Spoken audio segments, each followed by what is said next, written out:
로마인서 공부, 오늘은 그 10번째 시간으로 로마인서 제9장을 공부합니다. 로마인서 제9장입니다. 여기 로마인서 9장부터 11장까지는 그리스도를 배척한 유대인들을 하나님이 배척해서 그 대신에 이제는 이방인들을 대고 영입시키게 됨을 가르쳐주고 있습니다. 육적인 이스라엘, 우리가 이스라엘 그러면 뭘 생각합니까? 아브라함의 자손들, 이스라엘 땅에 살고 있는 아브라함의 자손들, 그걸 생각하게 되고, 또 이스라엘 백성들, 물론 이스라엘 백성들이 아브라함의 후손들이니까 그것만 생각하게 되지만은, 이스라엘 그럴 때는 영적인 이스라엘과 육적인 이스라엘이 엄격히 구별된다고 하는 것을 꼭 여러분이 로마인서 9장 공부하면서 아셔야 됩니다. 첫째는 이스라엘의 첫째 의미는 이스라엘 땅에 살고 있는 모든 아브라함의 자손들을 이스라엘 그렇게 이야기를 하죠. 두 번째 의미는 이스라엘 나라가 둘로 갈라졌죠. 솔로몬 왕이 죽은 다음에 북쪽의 10개 지파와 남쪽의 2개 지파, 즉 베냐민 지파와 유다 지파가 남쪽의 나라를 이루었고 북쪽의 10개 지파가 또 나라를 이루었죠. 그래서 북쪽의 여로보암, 남쪽의 르호보암, 이렇게 두 나라로 갈라졌습니다. 북쪽의 나라를 이스라엘 그렇게 이름을 지었고 이스라엘 왕국, 남쪽의 나라를 유다 왕국 그렇게 이름을 지었습니다. 또 야복강강에서 하나님과 씨름하던 야곱, 그 야곱이 변해서 이스라엘로 변했죠. 또 한 가지 중요한 것이 있습니다. 이스라엘 그럴 때는 영적인 이스라엘을 생각하셔야 됩니다. 영적인 이스라엘. 여러분들 신약성경 갈라디아서 3장 29절 말씀 펴보시면 갈라디아 3장 29절 누구든지 그리스도 안에 있으면 아브라함의 자손이요 약속대로 유업을 이을 자라고 말씀을 했는데 이 말이 무슨 말입니까? 누구든지 그리스도 안에 있는 자, 그 말은 곧 예수를 믿는 사람이겠죠? 예수를 믿는 사람이 아브라함의 자손이라고 그랬거든요. 그러니까 아브라함의 자손이 두 종류가 있는 거예요. 아브라함의 그냥 이 육적인 자손이 있고 그건 뭐 이스라엘 백성 전부겠죠. 그리고 아브라함의 영적 자손이 있거든요. 아브라함의 영적 자손은 예수를 믿고 아브라함의 믿음을 받은 사람을 아브라함의 영적인 자손이라고 그러죠. 그렇게 볼 때에 여기 육적인 이스라엘은 예수를 배척하고 예수를 믿지 않았거든요. 그래서 하나님은 육적인 이스라엘을 배척했다고 하는 것입니다. 유대 땅에서 태어난 아브라함의 그런 혈선, 그것까지는 아무것도 아니라고 하는 것이에요. 이 유대 땅에서 태어난 아브라함의 혈선들, 육적인 자손들, 이런 사람들이 예수 그리스도를 거역했으므로 이제 하나님은 이방인들에게 구원의 길을 열어주어서 유대인들로 하여금 이들을 시기해서 나중에 예수를 믿게 하기 위한 목적이 있었다고 하는 것입니다. 로마인서 9장, 10장 그리고 11장은 하나님이 유대인을 배척하고 이방인을 구원하는 그 내용을 담고 있다고 말씀을 드렸어요. 여기 로마인서 9장 이하를 보아도 하나님이 유대인들을 특별히 우대하여 편견하여 유대인들은 모두 구원받게 된다는 그 가르침은 크게 잘못된 것임을 알 수가 있게 됩니다. 세대주의의 가르침이 잘못됐다고 하는 말이죠. 왜? 세대주의자들은 유대인들은 모두가 다 구원받는다고 가르치기 때문인 것입니다. 그러나 사실은 유대인들이라고 해서 모두가 다 구원받는 것이 아니고 로마인서 9장에서는 반드시 은혜로 남은 자, 즉 하나님이 택해 주신 자만 구원을 받는다고 이야기하는 것이에요. 그러니까 이방인들만이 아니고 유대인들도 똑같이 하나님의 택함 받은 백성만 하나님이 구원하시고 나머지는 그냥 지나가신다 그 말이거든요. 우리가 어떤 사람은 택했다 그럴 때에 어떤 사람은 또 택하지 않고 지옥에 내려간다 그럴 때에 하나님이 그들을 지옥에 내려보내는 것이 아닙니다. 하나님이 내려보내는 것이 아니고 스스로의 죄악 때문에 이미 사형 선고를 받았다고 하는 사실을 아셔야 됩니다. 아담이 범죄했을 때에 그 모든 후손들은 하나같이 지옥의 자식으로 태어나게 되고 이미 멸망의 자식으로 태어나게 되죠.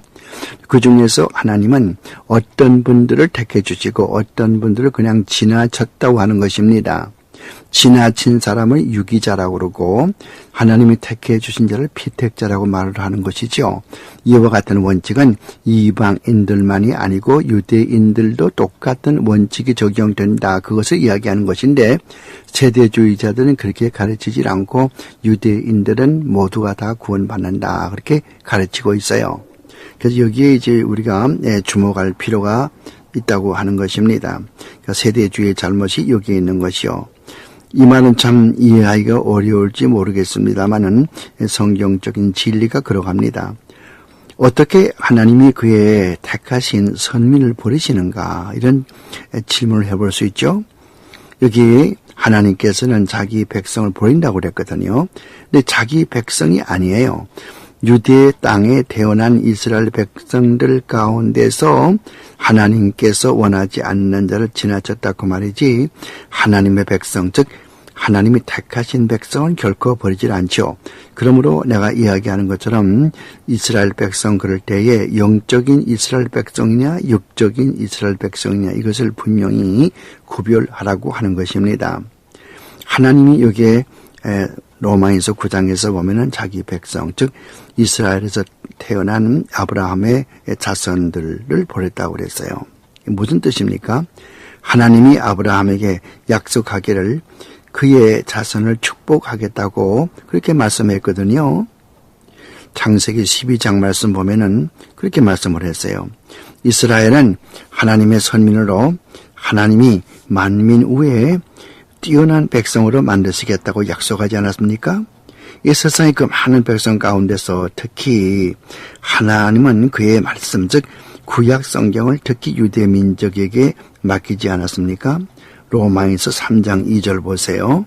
무슨 말이 있습니까? 유대인의 나옴이 어디 있느냐 범사에 많으니 하나님의 말씀을 맡았습니다. 그런 말씀 있잖아요. 그러니까 유대 민족을 통해서 복음이 맨 처음 전파되었고 기독교가 유대교에서 나왔는데 어째서 하나님은 유대 민족을 버리시는가 이 말이에요. 여기에 이제 딜레마가 있게 되죠. 자, 이 세상의 그 많은 백성 가운데서 특히 하나님은 그의 말씀 즉 구약 성경을 유대 민족에게 맡겼다고 이렇게 말씀을 했는데 하나님이 모세를 통해서 율법을 주시고 또 회막과 성막을 주시고 성전을 주시고 예배를 주시고 또 언약을 주신 것이 바로 이스라엘 백성인데 어째서 하나님이 그 백성 버리실까? 하나님이 아브라함에게 하신 말씀이나 시내산에서 모세에게 주신 언약의 말씀을 주신 것은 바로 유대민족에게 였으며 다른 민족이 아니고 바로 유대민족이었는데 하나님은 유대민족의 하나님이라고 하는데 어째서 하나님께서 유대민족을 버릴까? 오늘 여기에 여러분이 초점을 맞추고서 잘 공부를 하셔야 됩니다. 그렇다면 과거를 갖고 있는 그 유대 백성을 하나님이 버리고 이방인을 구원한다는 말이 무슨 말인가? 바로 이 문제의 설명을 바울은 로마인서 9장과 또 다음에 10장과 그 다음에 11장에서 우리에게 분명히 설명해 주고 있다고 말입니다. 로마인서 9장 1절서 29절까지 말씀에서 하나님이 유대민족을 떠난다는 것이 아브라함에게 하신 하나님의 언약에 위배되지 않는다는 것을 설명하고 있어요. 로마인서 9장 1절서 29절까지 말씀에서 하나님이 유대민족을 떠난다는 것은 결코 하나님이 아브라함에게 했던 그 하나님의 약속에 위배되지 않는다는 것을 말하고 있다고 말이에요. 왜 그런가 하니 하나님이 아브라함에게 하신 그 언약의 말씀 즉 그 자손이 바다의 모래알같이 또 하늘의 별같이 되게 하리라는 그 말 등은 육적인 이스라엘에게 대해서 하는 말이 아니고 아브라함의 신앙을 받은 영적인 이스라엘에 대해서 한 말이기 때문인 것입니다. 여기서 여러분들은 분명히 구별하셔야 돼요. 영적인 이스라엘과 육적인 이스라엘. 육적인 이스라엘은 하나님의 구원과 관계가 없어요. 아브라함의 자손이라고 해서 무조건적으로 다 구원받는 건 아니에요. 아브라함의 자손 가운데서 육적인 이 자손은 아브라함의 믿음을 가지지 않았고 구원받지 못했고, 영적인 이스라엘은 하나님의 물론 아브라함의 자손이고 또한 아브라함의 그런 믿음을 가진 사람, 이런 사람이 영적인 이스라엘인데 이런 사람을 하나님이 구원해 주신다, 그 말이거든요. 그렇기 때문에 하나님께서 아브라함에게 말하기를 너의 자손이 바다의 모래같이 또 하늘의 별같이 많이 창성한다는 말은 육적인 이스라엘 백성에 대해서 말하는 것이 아니고 아브라함의 믿음을 본받은 영적인 아브라함의 자손들에게 한 말이기 때문에 결코 이것은 하나님이 자기 언약의 말씀을 파기한 것이 아니라고 하는 것을 여기서 이야기해 주는 거예요. 바울 당시에는 예수를 믿는 유대인들은 참으로 적었습니다. 하나님이 택하신 유대 민족들과 이방인들의 구원받을 것을 말하고 있죠. 하나님이 인류를 구원하시는 것은 민족의 차별이나 성의 차별이나 직업의 차별이나 무엇이든 차별이 없습니다. 그래서 요한 1서 2장 2절 보면은 예수 그리스도는 우리만이 아니라 모든 사람을 위하여 돌아가셨단 말은 예수 그리스도의 죽음이 세상의 모든 사람을 다 위하는 것이라는 말이 아니라 예수 그리스도의 구원은 민족의 차별과 성의 차별과 직업의 차별, 이런 것들이 도무지 없이 하나님이 택해 주신 자들에게는 모두 다 구원해 주신다고 하는 그런 말씀을 하고 있는 것입니다. 유대인들 가운데서도 하나님이 구원하기로 작정돼서 택한 자가 있을 것이고, 또 이방인 가운데서도 구원 얻도록 하나님께서 택해 주신 분이 있을 것입니다. 그러므로 이방인 가운데서도 구원 얻도록 택함받은 사람이 있는 것과 같이 유대인들 가운데서도 택함받아서 구원받기로 작정된 분이 있다고 말이거든요. 그 로마인서 9장 30절에서 10장 21절까지 말씀에서 유대인들을 배척하고 유대인들을 구원하는 그 이유는 무엇입니까?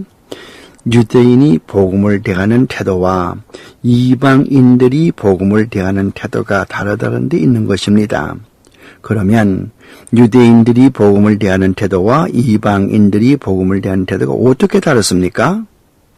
유대인들에게는 복음이 걸림돌이 되는 반면에 이방인에게는 복음이 구원으로 인도하는 길잡이가 된다는 것이죠. 고린도전서 1장 18절 말씀을 보세요. 십자가의 도가 멸망하는 자에게는 그건 거리낌밖에 안 되거든요. 그러나 구원받은 우리에게는 하나님의 능력이 되는 것이죠. 유대인들은 복음을 오해하고 율법의 목적도 오해하고 있었습니다. 그래서 주님은 너희가 성경도 모른도다라고 마가복음 12장 14절에 말씀하시는 것입니다. 율법에 비추어 볼 때 자신의 죄인됨을 알고 그리스도에게 나와서 하나님의 자비와 궁휼을 구해야 함에도 불구하고 그 율법을 정직하게 지킴으로 자신의 의로움을 입증하려고 노력했던 그 유대인들이 맹점, 여기에 문제가 있는 거죠. 그러니까 율법이라고 하는 것이 첫째 목적이 뭡니까?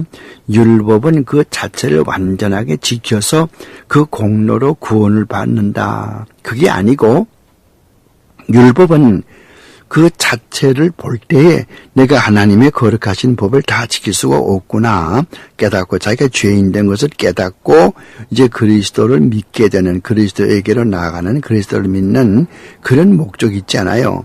근데 유대인들은 그것을 모르고 유대인들은 이 율법을 그냥 그대로 적혀 있는 그대로 지킴으로 말미암아 구원받는 줄로 생각을 하고 613개의 조목으로 율법을 나누어 가지고서 그것을 열심히 지키려고 애쓴 것이거든요.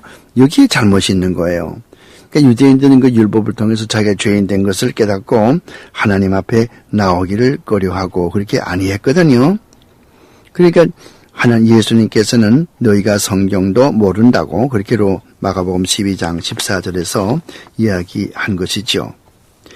율법에 비추어 볼 때 자신의 죄인됨을 깨달아야 되는 것이죠. 이 그리스도에게 나와서 하나님의 자비와 공의를 구해야 되는데 그것을 못했다고 말이에요. 그다음에 로마인서 11장에서는 하나님이 유대인들을 배척하는 것은 모두들 일률적으로 다 배치하는 것이 아니고 하나님의 택한 유대인들은 이방인 가운데서 택함을 받은 그 백성이 구원을 받는 것과 똑같이 이 택함 받은 유대 백성들은 하나님께서 구원하신다. 그것을 가르쳐주고 있는 것입니다. 특히 로마인서 11장 26절 말씀을 눈여겨볼 필요가 있어요. 이 테이프를 들으시는 여러분들은 로마인서 11장 26절 말씀을 펴시고 거기에다 마크를 해주세요. 그게 무슨 말이 있습니까? 로마인서 11장 26절 이 말씀은 신학적으로 굉장히 중요한 말이거든요. 그러므로 연필로 거기에 마크를 해주세요. 거기 보면 이리하여 온 이스라엘이 구원을 얻으리라 이렇게 되어 있단 말이에요. 여기서 이리하여란 말이 문제가 되는 거예요. 이리하여. 여기 이리하여 그 뜻이 무엇인가? 세대주의자들은 이리하여를 어떻게 해석하는 거니? 그런 다음에 온 이스라엘 백성이 다 구원받는다. 이렇게 가르쳐요. 그러나 그게 원문에 보면은 이리하여란 말은 후토스거든요. 후토스란 말은 그 다음에 그 말이 아니에요. 이런 방법으로, 이런 식으로, 영어로 말하면은 in this manner, in this fashion 그 뜻이에요. 이런 방법으로, 어떤 방법으로? 앞에 이야기한 방법, 앞에 무슨 얘기를 했는데 이스라엘 백성들은 하나님께서 이스라엘 백성들을 대할 때에 이방인들을 대하는 것과 똑같이 하나님의 은혜로 택한 사람을 구원해 주시고 또 유기자를 유기하시고 그와 같이 유대인들도 바다의 모래알 같이 많이 있지만 그 중에서 하나님께서 택해 주신 자들만 구원하신다고 하는 이런 방법대로 온 이스라엘이 구원을 받는다. 이스라엘의 모든 백성들이 하나님의 택한 백성이면 구원을 받는다. 그것을 가르쳐주는 거 아니겠습니까? 그러므로 이 말씀 우리가 분명히 깨달을 때 그 다음 구절이 여러분들 잘 이해할 수가 있는 거예요. 그래서 로마에서 11장 26절 말씀은 그 세대주의자들이 즐겨 쓰는 구절입니다. 이리해서. 그걸 이리해서 그렇게 해석할 수가 없어요. 영어 성경 보면은 and then 그렇게 해석하는 것은 세대주의적인 해석 방법이고 in this manner 이것은 개혁주의적인 또 성경적인 그런 해석인 것입니다. 그래서 성경은 어디에도 유대 민족은 즉 아브라함의 혈선들, 육적인 자손들, 즉 이스라엘 땅에 태어난 사람은 무조건 모두가 다 구원받는다. 그런 가르침은 성경이 없어요. 유대민족도 역시 이런 이방인들과 똑같이 하나님께 택해 주신 자면은 구원받는 것이고 그냥 지나친 자면은 구원을 받지 못하죠. 그래서 그 그리하여란 그 말을 잘못 해석하지 않도록 하셔야 됩니다. 다음에는 모든 유대인들이 구원을 받는다고 유대인들의 구원 우선주의를 주장하는 거. 모든 유대인들이 구원을 다 받는다. 그것은 모든 유대인들이 모두가 다 구원받는다는 말이 아니라 그 후토스라는 말이 있는 것 마치 이런 방식으로 이런 방법으로 구원을 받게 된다고 하는 것 다시 한번 분명히 알아야 되겠습니다. 이제 로마인서 9장의 내용을 좀 더 현미경으로 자세히 보도록 하죠.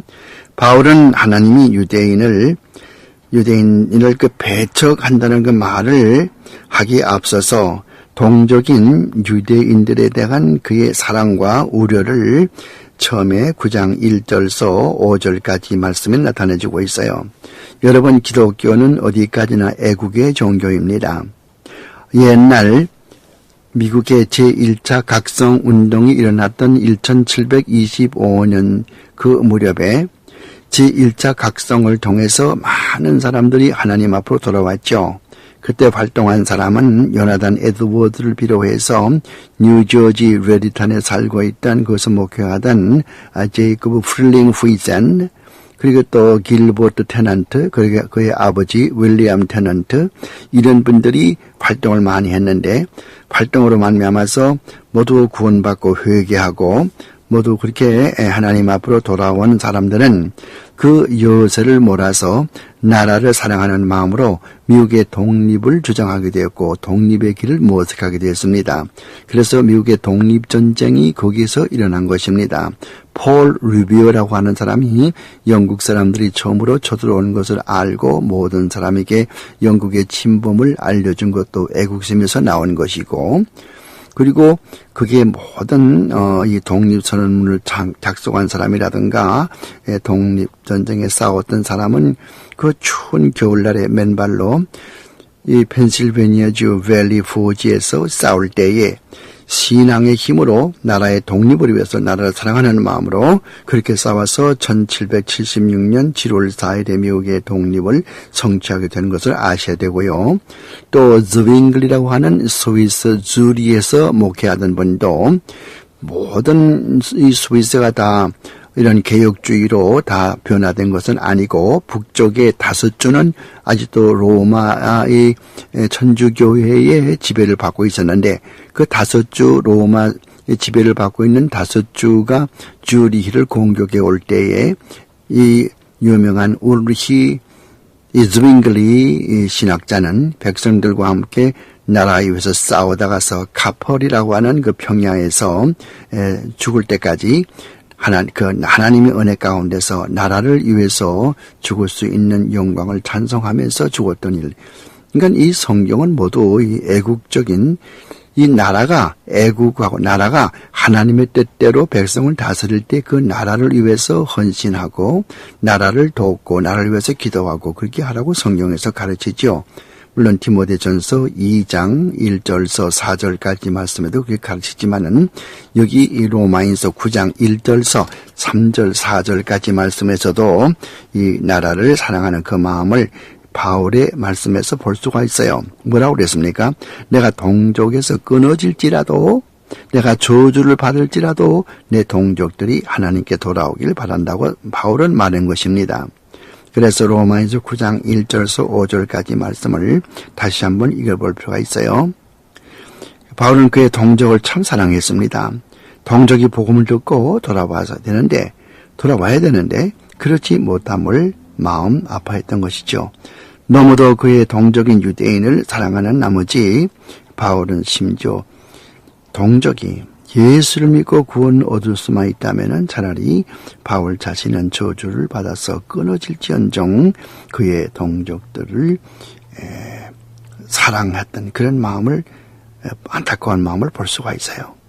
이런 연후에 바울은 이스라엘 백성의 영화롭던 옛날을 회상해 보면서 이스라엘은 하나님의 택함 받은 선민이었다고 하는 거, 하나님은 그의 임재하심을 그의 백성에게 알리셨다고 하는 것, 그 백성에게 율법을 주셨고 해막과 성막과 또 성전과 예배 의식을 다 주셨다고 하는 것을 9장 4절에서 5절까지 계속해서 말씀드리고, 그러나 그런 것들이 모두 그리스도를 상징하는 신약의 그림자였다는 사실도 아울러서 가르쳐주고 있습니다. 하나님이 유대 민족을 버리시고 이방인을 구원하시기를 기뻐했다는 그 말을 하면서 바울은 하나님은 그의 전제 주권을 가지시고 하나님이 아브라함에게 하신 약속은 아브라함의 영적인 자손에게만 하신 그 언약의 말씀인 것을 강조하죠. 이것은 로마인서 9장 6절에서 8절까지에서 읽어볼 수가 있어요. 그리고 아브라함의 혈선 중 누구를 포함시킬 것인가 하는 것은 어디까지나 하나님의 주권에 속하는 문제라는 것을 또 9장 9절에서 13절까지에서 가르쳐주고 있습니다. 구원이 이루어지는 것은 어디까지나 하나님의 편에서 구원해 주시는 것입니다. 인간의 노력이나 인간의 공로로 되어지는 것은 결코 아닙니다. 이것은 로마인서 9장 14절에서 18절까지 말씀에 나타나죠. 바울은 하나님이 인간을 구원하는 데 있어서 어떤 이들은 지나치고 어떤 이는 구원하시는 것을 마치 토기장이가 지은 흙 한 덩이를 가지고 여러 가지 그릇을 만드는 것으로 비유하고 있습니다. 토기장이는 무슨 그릇이든 자기 마음대로 만들 권리를 가지고 있습니다. 그리고 아무도 그에게 간섭할 권리가 없습니다. 그것은 그 토기장이 고유의 권한이거든요. 토기장이는 자기의 질것을 가지고 자기가 원하는 종류의 그릇을 만들 수가 있단 말이에요. 누가 무엇을 거기에 반대할 수 있겠습니까? 이것이 로마인서 9장 19절서 21절까지 나타나는 말씀입니다. 그러므로 하나님이 누구는 구원하고 누구는 구원하지 않는다고 해서 우리가 결코 하나님께 대항해서 불평할 수가 없다는 말이죠. 왜 그런가 하면은 이제 방금 말씀드린 대로 하나님은 전제 주권을 가지고 역사하기 때문입니다. 이 테이블 들으시는 여러분, 로마인서 공부하면서 특히 로마인서 9장에서 하나님의 주권 사상을 꼭 기억하세요. 하나님은 절대 주권을 가지고 계십니다. 영어로 absolute sovereignty, 전제 주권을 가지고 계세요. 우리 인간은 피조물이고 하나님은 조물주십니다. 조물주는 자기가 뭐든지 자기 뜻대로 하실 수가 있고 피조물은 자기 뜻대로 할 수가 없고 이 조물주에게 예속돼서 조물주를 경배하고 조물주를 따르고 조물주를 기쁘게 할 것뿐밖에 없는 것이지요. 그러므로 오늘 잘못된 것은 조물주와 피조물 사이의 경계선이 무너졌다고 하는 것입니다. 만약에 칠판, 여기에 무슨 흙판이 있다고 생각하면은 칠판에 가득히 큰 동그라미를 그려 놓았다고 생각을 합시다.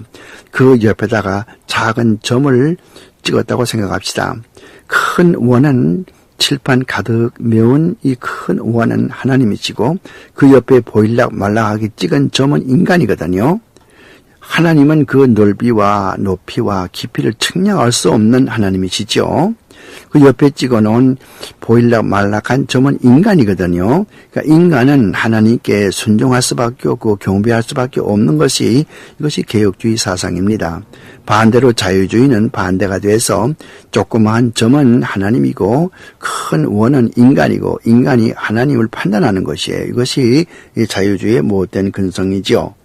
그러므로 여기서 우리가 이 토기장의 비유를 분명히 우리가 알아야 됩니다. 그러므로 하나님이 누구는 구원하고 누구는 그냥 지나가는가 그렇게 불평할 수 없는 거예요. 하나님은 자기 전제 주권을 가지고서 행사하고 역사하시기 때문에. 이 개혁주의의 세 가지의 특징이 뭡니까? 세 가지의 원칙이 뭐죠? 세 가지의 원칙은 첫째는 하나님의 전제 주권을 믿는 것이 개혁주의에서 첫째 번 그런 원칙입니다.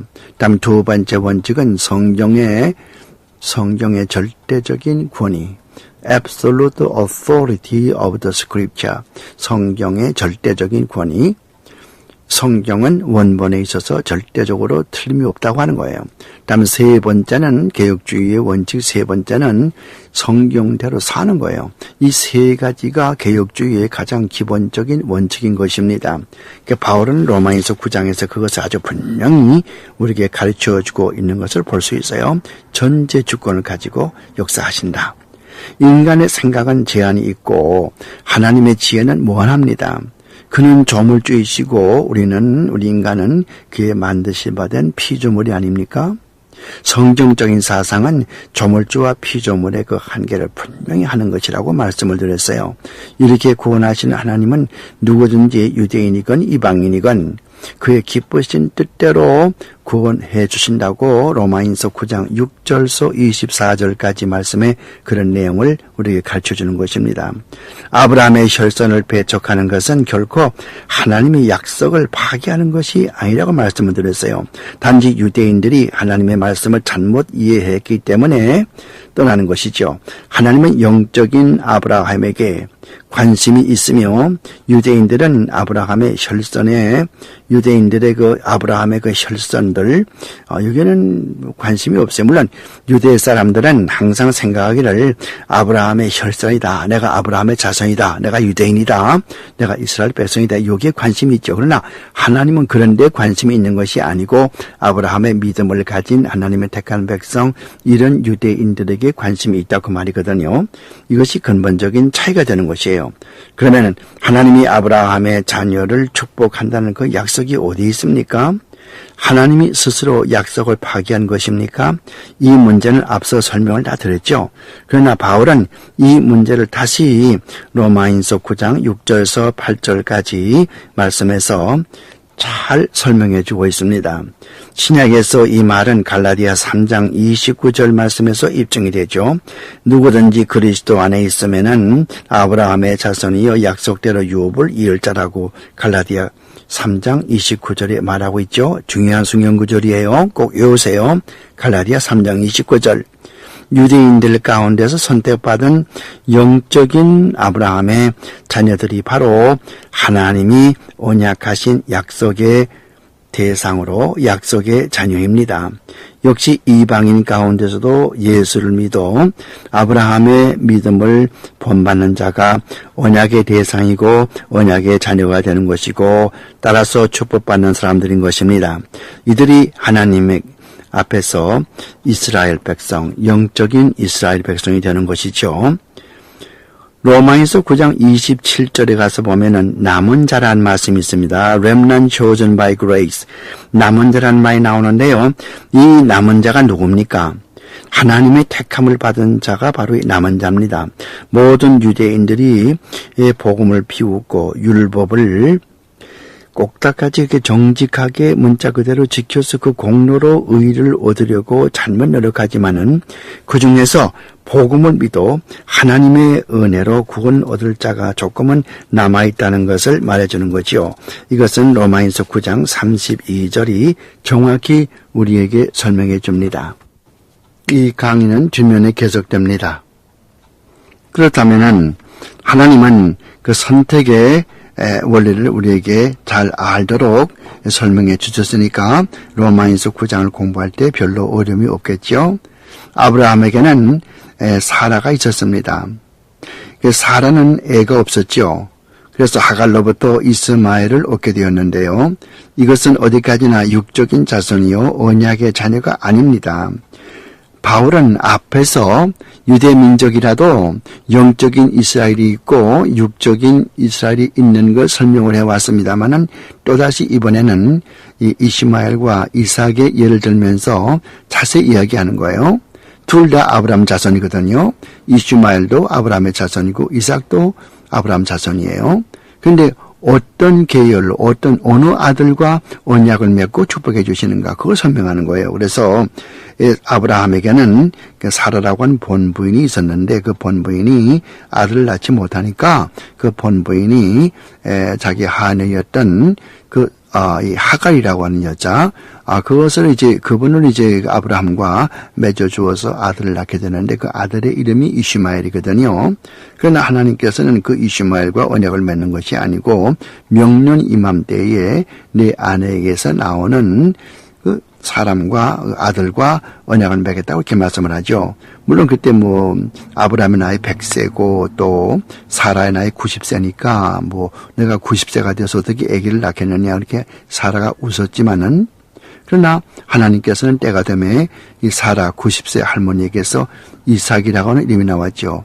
아들을 낳자 그 이름을 이삭이라 그렇게 이름을 지었어요. 이삭이라는 뜻은 웃는다 뜻이거든요. 사라가 웃는다 하나님 말씀을 들을 때 웃었다 그래서 웃는다 그런 뜻을 가지고 있는 이삭 이렇게 이름을 지었습니다. 그래서 하나님은 그 이삭과 언약을 맺은 것입니다. 그래서 항상 하나님은 이런 언약의 줄기를 통해서 하나님의 사역을 나타내요. 여러분 야곱에게는 12아들이 있었거든요. 12지파가요.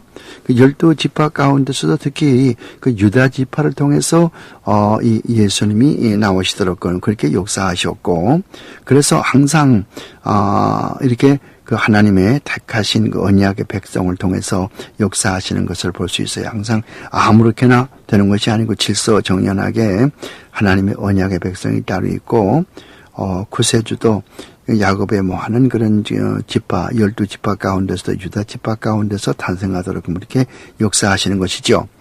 그래서 여러분들 그 창세기 맨 끝에 가서 보면은 아브라함이 죽기 전에 그 자기 아들들 다 모아놓고서 이야기할 때 유다에게는 유다야 너희 집에서는 왕의 홀이 떠나지 아니하리라. 홀이란 말은 왕이 짚는 그 지팡이 그것이 홀이거든요. 그러니까 왕이 하나 앞으로 예수 그리스도가 태어나는 것은 너희 지파에게서 나오겠다 그 말 아니겠습니까? 그대로 이루어진 것이에요. 그래서 하나님은 이 언약의 자녀인 이삭을 통해서 언약을 맺어주셨다. 이삭은 리브가와 결혼하고 나서 다시 그들에게서 쌍둥이가 태어나게 되는데요. 거기에서는 또 영적인 것과 또 육적인 것이 나타나죠. 그래서 에서와 야곱은 똑같이 그런 그 형제간이죠. 그러니까 에서는 조금 먼저 나오고 야곱은 조금 늦게 나왔거든요. 이 쌍둥이에요. 그러함에도 불구하고 하나님의 전제 주권은 형인 에서보다도 동생인 야곱을 더 사랑해서 동생을 택해 주었다는 거죠. 왜 그럴까요? 그 이유는 하나님의 전제 주권에 역사하기 때문에 우리가 물을 수가 없는 거죠. 그건 하나님의 전제 주권에 속하는 문제예요. 여기서 하나님은 구원받을 자의 선택의 원리를 보여주고자 하시는 것이죠. 야곱을 택한 것은 야곱이 에서보다도 더 나은 점이 있어서가 아니라 온전히 하나님의 기쁜 뜻으로 택해 주신 것이기 때문에 이와 같이 하나님은 그가 구원하고 싶으신 분을 본인의 공로에 관계없이 하나님이 일방적으로 택해 주신다는 것입니다. 여기서 튤립의 두 번째 교리인 unconditional election, 무조건적인 선택의 교리가 옳다는 것이 입증되는 것입니다. 성경적인 것이 입증되는 것입니다. 무조건적인 선택은 성경에서 가르쳐주는 말씀인 것입니다. 사랑할 자를 사랑하고 미워할 자를 미워하시는 것은 하나님만의 특권입니다. 인간의 기준이 아니고 하나님의 기준에 의하는 것입니다. 그래서 존 칼빈은 그의 신학의 원리가 항상 하나님의 존재 주권, 하나님의 전제 주권이 이것이 이 요한 칼빈의 신학 사상의 골자였습니다. 여러분 9장에서 뭐를 공부를 했습니까? 하나님은 그가 구원할 자를 택해서 구원해 주신다는 것, 택함받은 자에게는 특별 은혜를 주셔서 긍휼을 베푸신다는 것, 택함받은 백성은 하나님을 위한 영광스러운 그릇으로 쓰임받는다는 것, 택함받은 백성은 하나님의 백성이 되며 살아계신 하나님의 자녀가 된다는 것, 아브라함에게 약속한 언약은 아브라함의 혈선에 대한 것이 아니고 즉 육적인 자손에 대한 것이 아니고 즉 이스라엘 백성 모두에게 대한 것이 아니고 아브라함의 영적인 자손, 다시 말하면은 그리스도를 믿는 사람들, 믿음을 가진 사람들에 대한 언약으로서 은혜로 남은 자만 구원을 얻는다는 사실, 하나님은 우리를 무조건적으로 선택해 주셔서 우리의 공로에 의함이 아니라고 하는 사실, 그리고 하나님은 전제 주권을 가지시고 역사한다는 것, 이런 것들을 로마서 9장에서 공부할 수 있는데요. 대개 이렇게 일반적으로 설명을 드리고 지금은 로마서 9장을 같이 펼쳐서 지금 로마서 9장을 같이 공부하도록 하죠. 로마서 9장 보십시오. 내가 그리스도 안에서 참말을 하고 거짓말을 아니하노라. 내게 큰 근심이 있는 것과 마음에 그치지 않는 고통이 있는 것을 내 양심이 성령 안에서 나로 더불어 증거하노니 나의 형제 곧 골육의 친족을 이유하여 내 자신이 저주를 받아 그리스도에게서 끊어질지라도 원하는 바로다. 이랬어요. 이것은 자기 동족들이 육적인 이스라엘 사람들이 예수를 안 믿기 때문에 그들이 예수 믿었으면 얼마나 좋을까 하고 내가 차라리 동족에서 끊어질지라도 내 동족들이 예수를 믿게 된다고 하는 나라를 사랑하는 마음, 민족을 사랑하는 마음을 여기서 볼 수가 있지 않습니까? 저는 이스라엘 사람이라 저희에게는 양자됨과 영광과 언약들과 율법을 세우신 것과 예배와 약속들이 있고 조상들로 저희 것이요 육신으로 말하면 그리스도가 저희에게서 나왔으니 저는 만물 위에 계시어 세세의 찬양을 받으실 하나님이시라 그랬어요. 그러니까 이스라엘 백성으로 말하면 참으로 얼마나 조건이 좋으냐고 말이에요. 하나님의 택한 백성들이죠. 그리고 영광과 그런 언약이 있죠.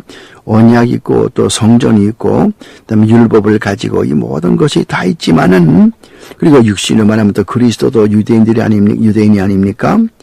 그럼 예수 그리스도는 유대인이면서 하나님이시죠. 그런 것이 있는데 왜 유대민족은 믿지 않느냐 그 말이에요. 여기 바울의 탄식이에요. 6절 말씀 또한 하나님의 말씀이 폐하여진 것 같지 않도다. 이스라엘에게서 난 그들이 다 이스라엘이 아니요 또한 아브라함의 씨가 다 그 자손이 아니라. 보세요. 7절 말씀은 마크해 두세요. 줄 치세요. 7절 말씀. 로마인서 9장 7절 말씀 줄을 치세요. 이스라엘에게서 난 사람이 다 이스라엘이 아니고 또한 아브라함의 자손이 다 자손이 아니라는 거예요. 여기서는 바울은 영적인 이스라엘 백성과 육적인 이스라엘 백성을 구분하는 것이죠. 그러니까 아브라함의 자손이라고 해서 다 아브라함의 자손이 아니라고 하는 거죠. 오직 이삭으로부터 난 자라야 씨라 칭하리라 하였으니 즉 이삭의 신앙을 받은 사람, 하나님의 언약을 맺은 이삭의 신앙을 가진 사람들이 이 이스라엘 백성들 가운데서 특히 영적인 이스라엘로 하나님께 축복을 받고 구원받을 사람인 것을 이야기하는 것이죠. 그래서 이삭으로부터 난 자라야 내 씨라 칭하리라 하였으니 곧 육신의 자녀가 하나님의 자녀가 아니라. 이게 분명하죠. 8절 보세요. 8절 분명하죠. 육신의 자녀가 하나님의 자녀가 아니라 오직 약속의 자녀가 씨로 여기심을 받았느니라. 분명히 8절 말씀도 줄을 치세요. 약속의 말씀은 이것이라. 보세요. 지금 이제 9절 말씀에 들어가서 그 약속의 말씀을 이제 이슈마엘과 이삭의 그 비유로 말씀하는 거예요. 이삭과는 언약을 세우지 않고 그래도 불가능한 가운데서 가능하게 하신 그 이삭과 언약을 세워서 이삭의 줄기를 통해서 하나님께서 구원한다는 것이죠. 그래서 거기에 9절 말씀 보니까 명년 이때에 내가 이르리니 사라에게 아들이 있으리라 하시니라.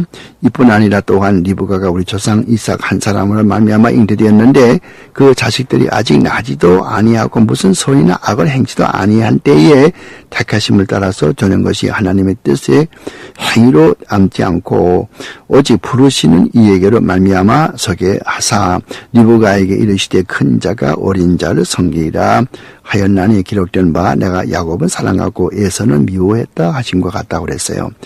여기서 보죠. 아직 태어나기도 전인데 내가 에서는 미워하고 야곱은 사랑했다 그렇게 말씀했다는 거죠. 전적으로 하나님이 자기 뜻대로 하시는 것이란 말이죠. 여기서 벌써 이미 하나님의 언약 관계와 또 하나님의 그런 그 전제 주권 사상이 여기에 나타나기 시작되는 것이에요. 말라기서 1장에 2절과 3절에 그런 말씀이 있잖아요. 내가 야곱은 사랑하고 에서는 미워했다. 그 말을 여기에서 인용하는 것이죠. 그런즉 우리가 무슨 말하리요? 하나님께 불의가 있느니요? 그럴 수 없느니라. 그러니까 누구는 택하고 누구는 택하지 않으니까 하나님이 불의스럽고 하나님이 참 잘못하는 것이냐? 그렇게 할 수 없다는 거예요. 왜? 하나님은 전제 주권을 가지고 계시니까 마음대로 한단 말이죠.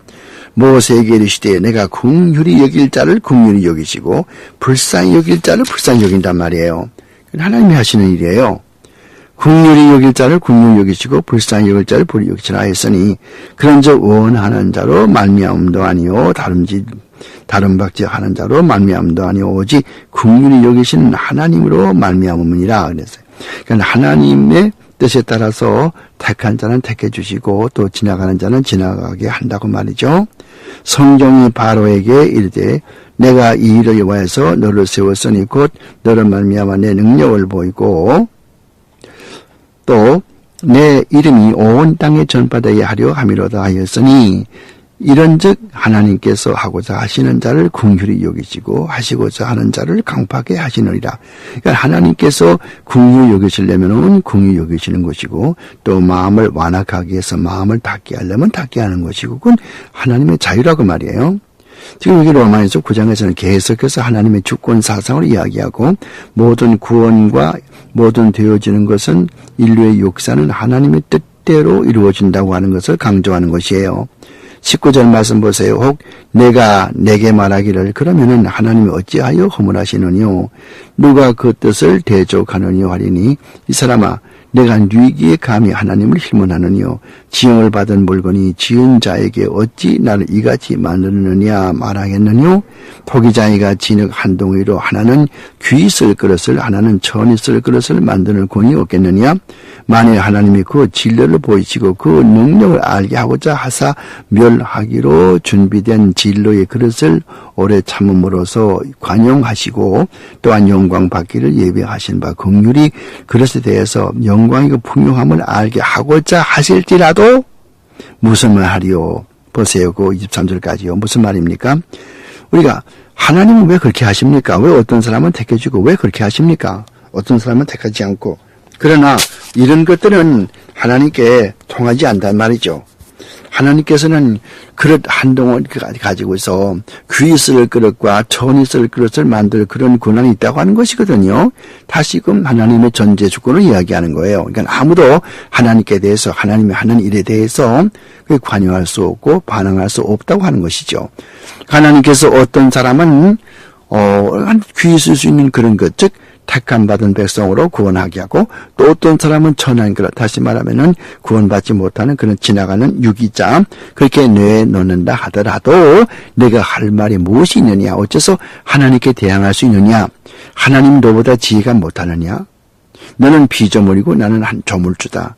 조물주는 특별한 그런 특권을 가지고 있고 전제적인 주권을 가지고 있고 나는 세상을 창조한 분이고 너를 만드신 분이고 그렇기 때문에 난 내 마음대로 모든 것을 할 수 있다. 기쁘신 뜻대로 행할 수가 있다. 그러므로 피조물인 너는 아무것도 말할 수가 없다. 마치 토기장이가 그릇을 만들어 놓으면 그 그릇이 어째서 나는 이렇게 만들었습니까? 어째서 나는 이렇게 만들었습니까? 그렇게 하는 것은 부당하다고 말이죠.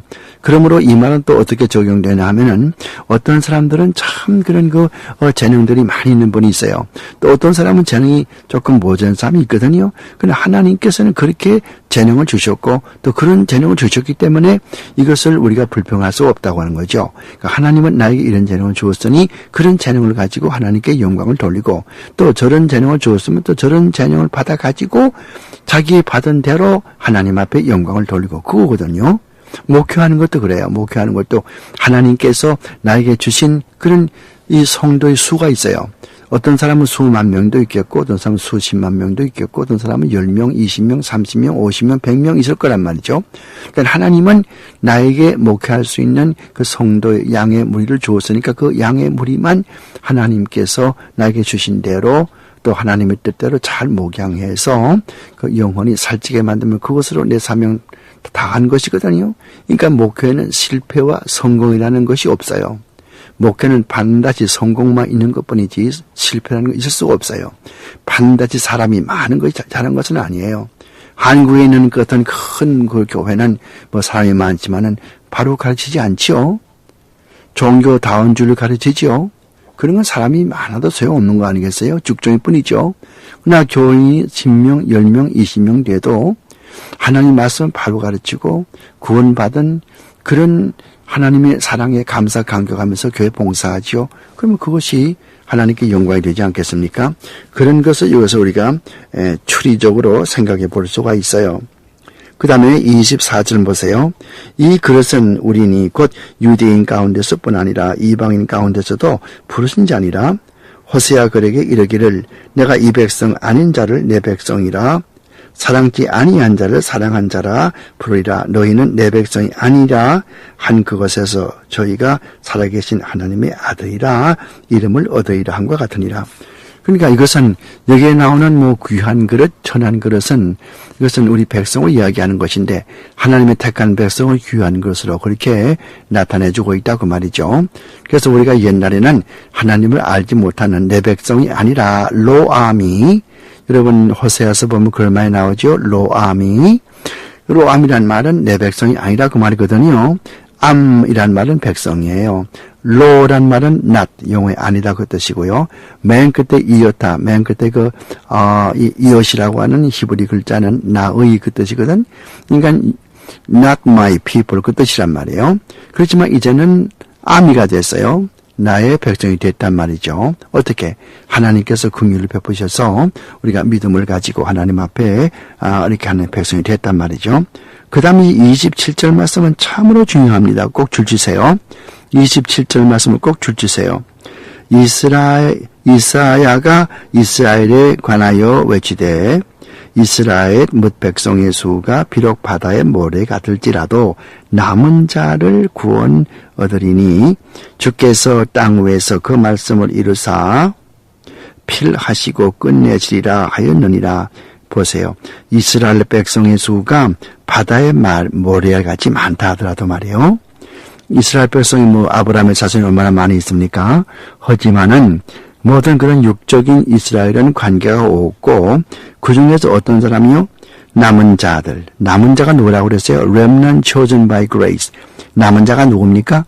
그 유대 민족들 가운데서 하나님의 택함 받은 백성.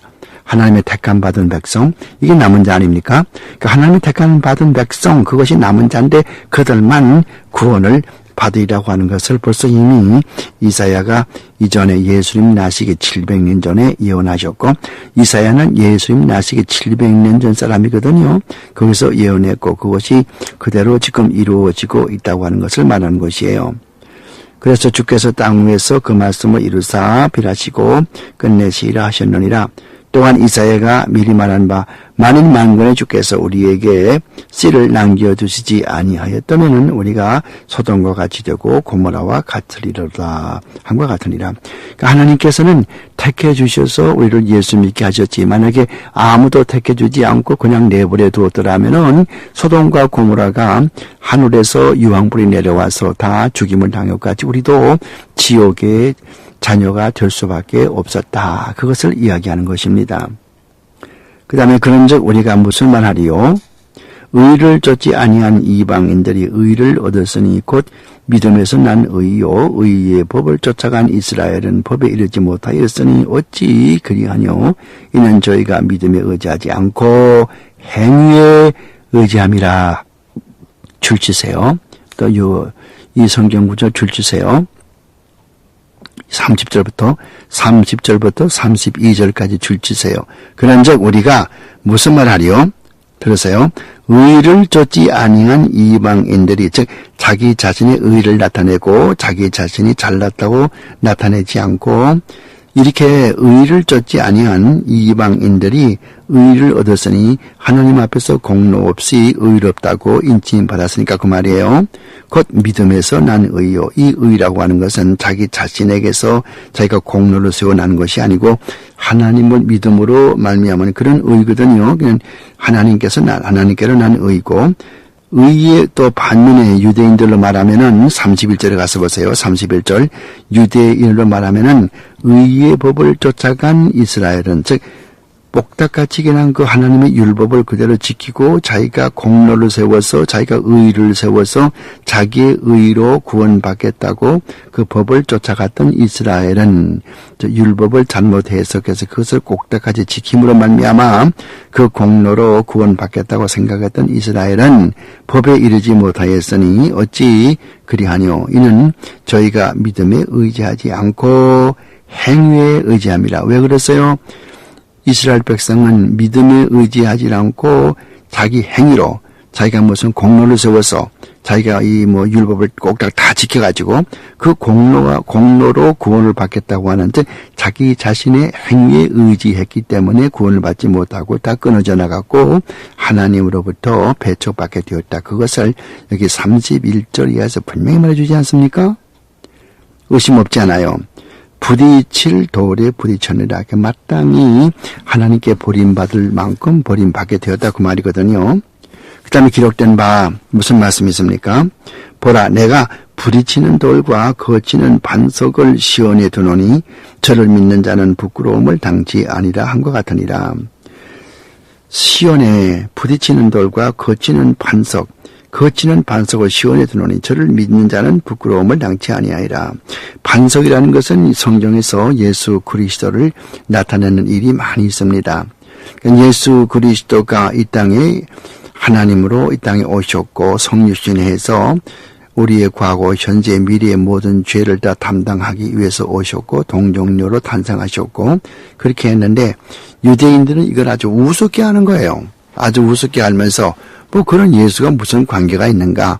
우리는 아브라함의 자손이니까 나는 아브라함의 자손이면 마땅히 하나님의 택한 백성인데 하나님의 택한 백성인 나를 버리겠느냐? 이렇게 말하는 거예요. 여러분, 하나님의 택한 백성이라는 것은 유대민족 전체를 말하는 것이 아니에요. 유대민족 가운데서 은혜로 남은 자들만 하나님이 택해 줬다고 말이지, 하나님께서 유대민족이면 무조건 아브라함의 육적인 자손, 즉 유대 땅에 태어난 사람이면 누구나 이스라엘 백성은 누구나 다 구원받고 그렇게 했다는 거 아니지만은 그러나 이 이스라엘 백성의 잘못은 거기에 있거든요. 첫째는 나는 이스라엘 백성이고 아브라함의 자손이기 때문에 하나님께 나 사랑을 받고 분명히 하나님 무조건 나를 선택해 주실 것이다. 이것이 첫째 번 잘못이고, 그러니까 두 번째 잘못은 무엇인고 하니 하나님께서 모세를 통해서 율법을 주었는데 그 율법은 뭐 보면은 어마어마하지 않아요. 그걸 누가 다 지킬 수 있겠어요? 십계명 보세요. 십계명. 그 아무도 못 지키지 않으나 유대민족, 유대 사람들은 그거 생각하기를 이거는 우리에게 지키라고 주신 거니까 지켜야 되겠구나. 이것만 다 지키면은 내가 내 공로로 의를 이루어서 하나님 앞에 내가 구원을 받겠구나. 이렇게 생각하는 거예요. 그러니까 그 율법만 자꾸 지키는 거예요. 율법을 613가지 조목으로 조목조목 나누어 가지고 248가지는 이것은 해라, 365가지는 이건 하지 말라. 그렇게 자기들이 그 랍비들이 그렇게 정해놓고서 유대민족들 요것만 다 지키면은 구원받는다. 잘못 아니겠어요? 이런 두 가지요. 첫째는 아브라함의 자손이니까 자기는 특권을 가지고 있다. 두 번째는 율법을 지켜야만 구원받는다. 이런 것 때문에 하나님께서는 이스라엘 백성들을 배척하게 되었고, 이런 것 때문에 결국은 하나님의 의에 이르지 못했다고 하는 것이죠.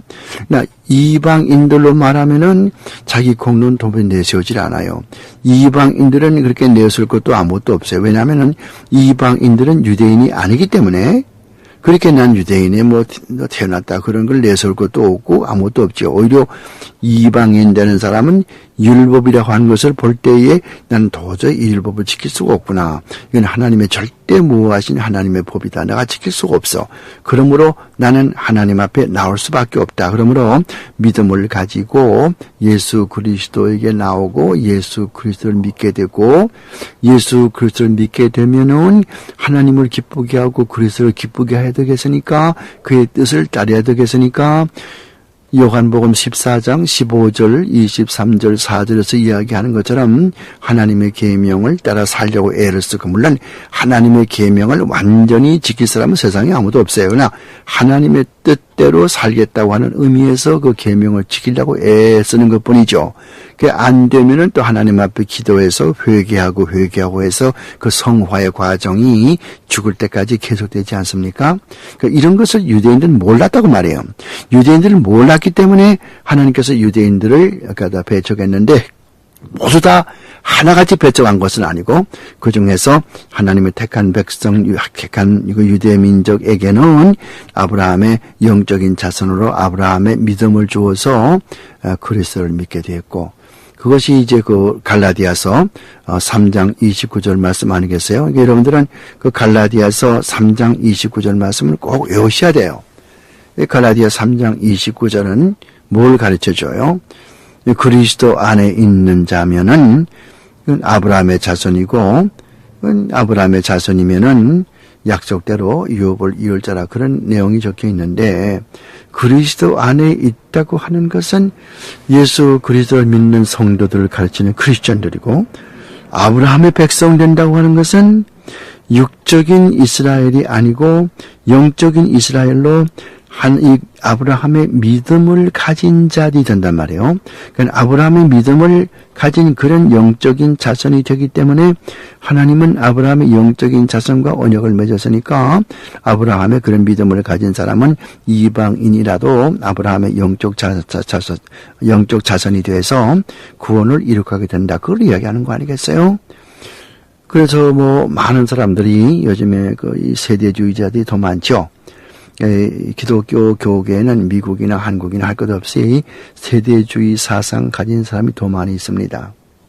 이분들은 이야기하기를 유대인들은 그냥 자동적으로 다 구원받는다고 이런 거 아니 하나님께서 아브라함에게 약속하기를 너의 자손들은 다 축복을 받고 그런다고 그랬으니까 그래서 아브라함의 자손이면 다 구원받는다.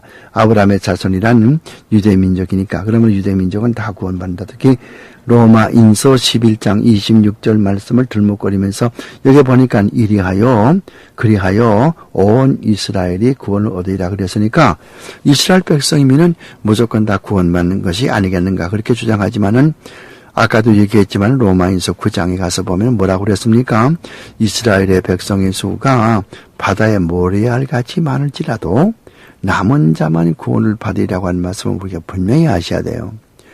그러니까 육적으로 아브라함의 자손 즉 이스라엘에게서 났다고 해서 자동적으로 구원받는 건 결코 아니고 하나님의 믿음을 그리스도의 믿음을 아브라함의 믿음을 가진 사람은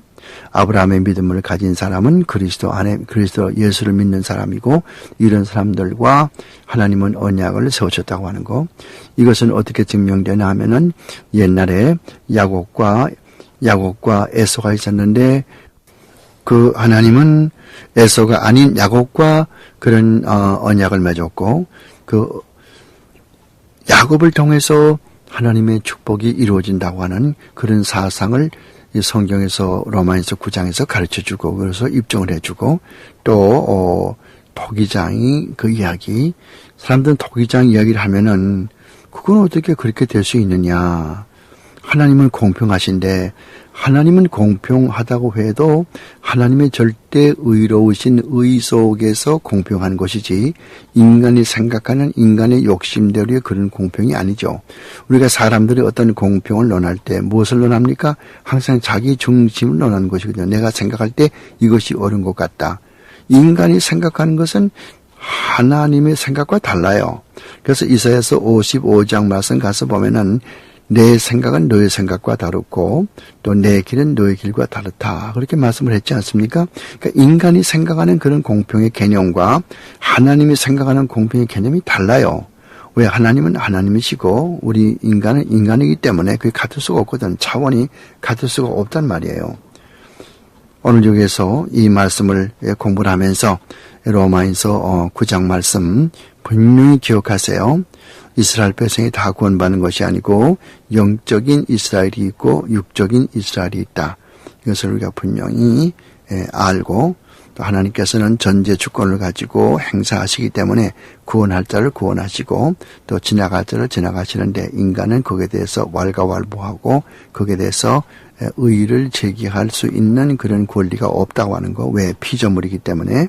그리고 여호와 하나님은 우리를 지으신 조물주기 때문에 절대 주권을 가지고서 자기의 뜻대로 행할 수 있다고 하는 일, 이런 것들을 오늘 공부를 했습니다. 아무쪼록 이 로마인서 9장 말씀이 여러분 이 선택의 원리 이것을 공부하는 데 많은 도움이 되어지길 바랍니다. 오늘 로마인서 9장 공부 여기서 마치겠습니다.